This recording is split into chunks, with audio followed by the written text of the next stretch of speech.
Salam. Axşamınız xeyir. Deməli, üçbucaqların baxırıq 4-cü mövzusuna səhv eləmirəmsə, üçbucaqların konqruentlik əlaməti, Fales teoremi və orta xəttindən danışacağam. Birinci sualda bizə deyilir ki, üçbucağın uzunluğu A olan tərəfinə paralel B xətti orta xəttidir B. Uşaqlar, B-ni orta xətt veribsə, deməli bizim A-mız orta xəttdən 2 dəfə böyükdür. Yəni A-mızın yerinə 2B yaza bilərəm. Bu A-nın yerinə 2B yazaram. Üzərinə gəlinsin B bərabərdir 15-ə. 3B-miz 15-ə bərabərdirsə, sən demə müəllimə B-miz 5-dir. B-miz 5-dirsə uşaqlar 2-ni 5-ə vurub A-nı 10 taparam. Üçbucağın perimetri 6,7-dir. Orta xətlərindən verilən üçbucağın perimetrini tap. Yadda saxlayın ki, tərəflər hamısı bir-birinə, bax bu hissələr median nədir? Orta xətt olduğuna görə, yəni mənim böyük üçbucağımın tərəfi A-dırsa, bu hissə orta xətt olduğuna görə A bölü 2 eləyər. Bura B-dirsə, bura orta xətt olduğuna görə B bölü 2 eləyər. Burada C-dirsə, burada C bölü 2 olar. Yəni böyük üçbucağın perimetri 6,7-dirsə, kiçiyinin perimetri gənclər 6,7-ni böləcəyəm 2-yə. Cavab 3,100-də neçə eləyəcək? 3,35 eləyəcək. Daha sonra gəlirəm 3 nömrəli suala. Uzunluğunu yenə A verib tərəfi. A-mız 2 dənə B-yə bərabərdir. A-nın yerinə 2B qoysam, 2B-dən B-ni çıxıb 5 almışamsa, A-mız 2 dənə B-yə bərabərdir. Yəni 2-ni 5-ə vurub 10 yazaram. 4 nömrəli sualda nə deyilir? 4-ü buradan yazaq. Təpələri verilmiş körbucaqlı üçbucağın tərəflərinin orta nöqtələri olan ikinci üçbucağın iti bucaqlarının sayını tap. Bax, bu körbucaqlıdır. Mən dərsdə izah eləmişdim bunu sizə. Orta nöqtələrindən ikinci bir üçbucaq yaradılıbsa, baxın. Kör bucaqla üzbəüz duran elə kör bucaq olacaq. Bax bu. Bu kör bucaq olacaq. Onda böyük balaca üçbucağın da 2 dənə iti bucağı olacaq. Böyüyünün necə ki 2 dənə iti bucağı var idi. Ona görə balacanın da 2 dənə iti bucağı olacaq.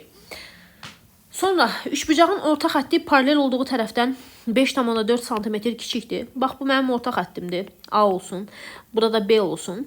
Sənə deyir ki, B-dən A-nı çıxanda 5,4 verir. B-miz də uşaqlar 2 dənə A-ya bərabər idi demişdik. 2A çıxılsın A-mız 5,4-dürsə, A-mız sən demə müəllimə 5,4-dür. Üçbucağın bu tərəfi ilə orta xəttin uzunluğu. Biz A-nı tapmışıq. B-miz bundan 2 dəfə böyük olar. 10,8. Bunların cəmini istəyir. Cavab 16,2 alınacaq C variantı.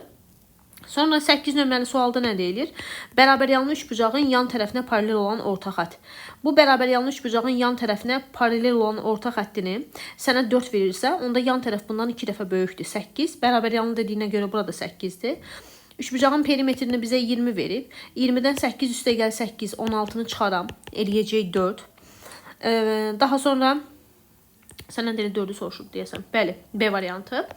Növbəti sual deyir ki, 3 bərabəryanlı üçbucağın eyni sualda yazmıram, onu yazım mən. Onda nə deyilir? Buradan yazım. Deyir ki, üçbucağın iki tərəfi A və B-yə bərabərdir. Bu mənim üçbucağımın iki tərəfi A və B-yə bərabərdir. Üçüncü tərəfin ortasından deyirsə, bu tərəflərə paralel düz xətlər çəkmişəm. Uşaqlar, bu ortasından deyirsə, orta nöqtəsindən, onda bu orta xətt sayılacaq. Paralel olduğu tərəfin yarısıdır. Burada paralel olduğu tərəfin yarısıdır. Burada bir dənə paraleloqram alınır. Paraleloqramın perimetri B bölü 2 ilə A bölü 2-ni toplayıb 2-yə vuraram. Çünki bu tərəflərdən 2 dənə də var. B bölü 2-ni 2-yə vursam B eləyər. Bu da A bölü 2-ni 2-yə vursam A eləyər. Bizim perimetrimiz A üstə gəlinsin. B olacaq. B variantı. 11 nömrəli sualda üçbucağın tərəfləri 3, 4, 6 nisbətindədir. Bura 3x-dır, bura 4x-dir, burada 6x-dır. Toplasam bunları 13x eləyər, bərabərdir. Orta nöqtələrindən ikinci bir üçbucaq düzəltmisən deyir. Bu balaca üçbucağın perimetri 5,2-dir. Bizə dedik ki, böyük üçbucağın perimetri balacanın perimetrindən 2 dəfə böyükdür. Yəni mənim böyük üçbucağımın perimetri 10,4 eləyər. O da 10,4-ü bölərəm 13-ə. Bu da eləyəcək 0,8. Böyük üçbucağın böyük tərəfini soruşur. Böyük üçbucağın böyük tərəfi də 6x-i soruşur. Yəni 6-nı vuraram 0,8-ə. Cavab eləyəcək 4,8 A variantı. Sonra gəlirəm gənclər 12 nömrəli suala. 12 nömrəlidə nə deyilir? Parça düz xətti kəsir. Bu mənim düz xəttim, bu da mənim parçam. Parça düz xətti kəsir və onun ucları bu düz xəttdən 6 və 10 cm-lik məsafədədir. Bunlar hamısı köhnə toplumun sualları da elə orada var. Parçanın orta nöqtəsindən bura qədər olan məsafə. Əgər mən sizə demişdim ki, parça düz xətti kəsirsə, balaca x-i tapanda ondan 6-nı çıxıb bölürdük 2-yə. Kəsirsə. Bax, yazıram bura kəsir. Kəsmirsə, ortadakı x-i tapanda. O kəsmirsən, burada yazım. Kəsmirsə, trapesiya yaranırdı burada. Bura 6 idi, bura 10 idi. Bu x-i tapanda kəsmirsə. Bu x-i tapanda 6 üstəgəl 10 bölü 2 idi. 8 olacaqdı. O da hardan alınırdı müəllimə? Mən bunu düzbucaqlı üçbucağa tamamlayırdım. Bura 6-dırsa, 6-nı bura köçürdərəm. Eyni bu orta xətti buradan çəkərəm. Fikir versəz, bura hamısı 16-dır. Onda bu orta xətti olduğuna görə 16-nın yarısı 8 eləyər. Bu 6-nı da köçürdərəm bura. 8-dən 6-nı çıxıb 2-ni burada yazaram. Fərqi yoxdur. Hansı yolla yazırsınızsa yazın. Əsas odur ki, yazmağa çalışın. İndi gəlim digər suallara. 13 nömrəli ya təzə sualdır, ya da mənə elə gəlir. Bir dənə baxaq. ABC üçbucağında bucaq seni 90 dərəcə verib.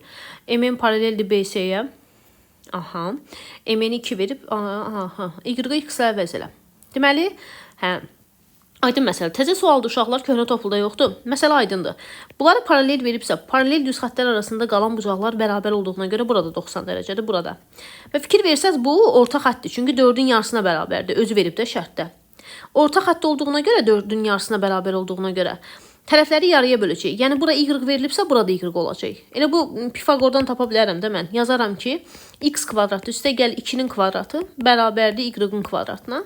Bizdə y-ı soruşur. Y da bərabərdir kökün altında x kvadratı üstə gəlinsin 4. Variant, B variantı. Təzə sualı idi. ABC üçbucağında AB-ni perpendikulyarda BC-yə verib. Yəni, burada 90 dərəcə. Bunlar da 90 dərəcə verib. Burada deyəsən təzə sualdır. AT tən böləndir. Bu tən bölən isə alfa yazaram. BT-ni 3 verib. ST-ni hanı ST? ST-ni 5 verib. Mən tən bölən xassəsinə görə bura 3x yazaram. Bu hissəyə 5x yazaram. Tən bölən xassəsinə görə. Və Pifagoru tətbiq eləyərəm. 1 katetin kvadratı üstə gəlinsin 3 üstə gəl 5. 8-in kvadratı bərabərdir 5x-in kvadratına. 9x kvadratı üstə gəlinsin 64. Bərabərdir 25x kvadratına. 16x kvadratı bərabərdir 64-ə. X kvadratı bərabərdir 4-ə. X-im 2-dir müəllimə. Onda 3-ü 2-yə vurub 6 yazaram. 5-i 2-yə vuraram 10 yazaram. Məndən nə soruşur? Məndən AM-i soruşur. Aha. AM-i soruşur. AM üçün nə deyə bilərəm? Bax, bura alfadır. Burada alfa qoymuşam. Düzdürmü? Düzdür müəllimə. Sonra nə deyə bilərəm? Sonra deyə bilərəm ki, uşaqlar, burada 90 dərəcə var. Burada 90 dərəcə var. Alfası da var. Burada da 90 dərəcə var. Burada alfası var. Nə qayda deyə bilərəm? Deyə bilərəm